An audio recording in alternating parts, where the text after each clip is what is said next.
Christophe Houry, bonjour. Diplômé en relations internationales, aujourd'hui doctorant à l'Université de La Réunion, vous venez de publier un ouvrage, La piraterie maritime au regard du droit international, évolutions et incertitudes contemporaines.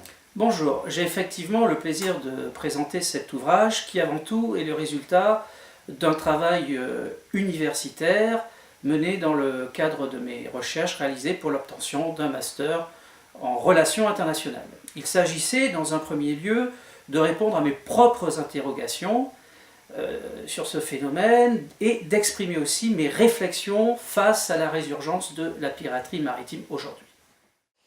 Évolutions et incertitudes. Pourquoi ce sous-titre ? Évolution, car le droit maritime dans lequel la répression de la piraterie occupe une place importante a connu de nombreuses évolutions contemporaines.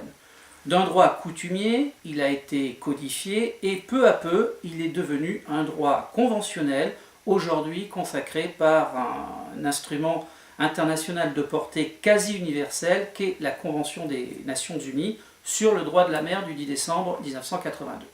Incertitude, car les difficultés rencontrées par les États dans la lutte contre la piraterie maritime moderne ont mis en lumière la nécessité de compléter cet arsenal juridique international par d'autres alternatives. La littérature sur la piraterie maritime est abondante. En quoi votre ouvrage diffère-t-il ? Généralement, la piraterie maritime est abordée soit d'un point de vue strictement historique, soit uniquement sur le plan juridique. Rares sont les travaux de mise en perspective. J'ai donc fait le choix de traiter cette forme de violence maritime selon une double perspective, celle du droit international et celle des relations internationales.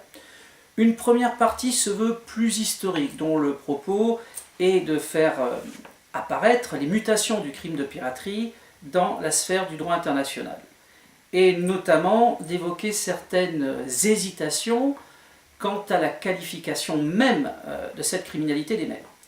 La seconde traite plus spécifiquement de ce phénomène dans sa forme moderne, de ses caractéristiques propres qui la différencient des autres formes de violence maritime et notamment le terrorisme maritime. Cette partie s'attache aussi à l'importance des relations internationales pour endiguer ce phénomène.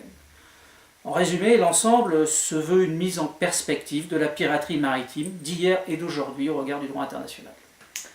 Comment qualifieriez-vous votre ouvrage ? Livre de droit visant un public juriste ou un public plus généraliste ? J'ai fait le choix de ne pas me restreindre à la science juridique, mais à la fois d'y mêler des disciplines transverses du droit international que sont l'histoire et la géopolitique. Et j'espère que cet ouvrage pourra susciter un intérêt certain, non seulement pour le juriste internationaliste ou le géopolitologue, mais aussi tout passionné de la mer et des océans. Je vous remercie.